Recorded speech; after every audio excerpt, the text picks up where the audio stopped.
Report आपने मुलाहिजा की है। आपको बता दें कि पाकिस्तान और अफगान तालिबान के माबैन आर्जी जंगबंदी तो हो गई है, लेकिन इसके बावजूद भी बॉर्डर पर टेंशन अभी बरकरार है। सीज फायर के बाद वहाँ पर क्या सूरत हाल है, बात कर लेते हैं। ब्यूरो हेड पेशावर जाहिर शाह शिराजी ज्वाइन कर रहे हैं। जाहिर शाह बताएगा कैसी सूरत हाल यहाँ पर देख रहे हैं।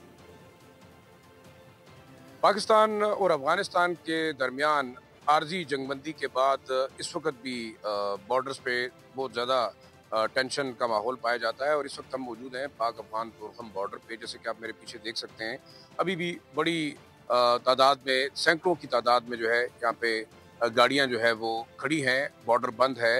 अफगानिस्तान की जानिब से दरख्वास्त के बाद पाकिस्तानी सिक्योरिटी फोर्सेस ने फितना अल खवारिज और दहशत गर्दों के ठिकानों पर बमबारी फ़िलहाल तो रोक दी है और 48 घंटे का जो सीज़ फायर है वो अभी जारी है। पिछला एक हफ्ता हो गया है, तमाम का तमाम जो कारोबार है इस बॉर्डर के ऊपर वो रुका हुआ है, तमाम मूवमेंट रुकी हुई है। लोगों को काफ़ी ज़्यादा मसाइल का सामना है। लेकिन इसमें एक दिलचस्प बात यह है कि जहाँ जितने लोगों से हमारी बात होती है वो अफगान ट्रकर्स वो यही मुतालबा करते हैं कि ये गैर ज़रूरी जंग है जो कि अफगान तालिबान ने इस बॉर्डर के ऊपर मुसल्लत की है और उसकी एक ही वजह है, एक उनकी हिंदुस्तान के साथ दोस्ती और दूसरा दहशत गर्दों के खिलाफ एक्शन ना लेना। तो जो मुतालबात सामने आ रहे हैं अफगान जो आम अवाम है उनकी जानिब से भी कि इस जंग को बंद किया जाना चाहिए, क्योंकि इससे आम लोगों को नुकसान पहुंच रहा है, ट्रेड को नुकसान पहुंच रहा है और पाकिस्तान और अफगानिस्तान के अवाम के दरमियान नफरतें ज्यादा हो रही हैं। जाहिर शाह शिराजी, आपका बहुत शुक्रिया।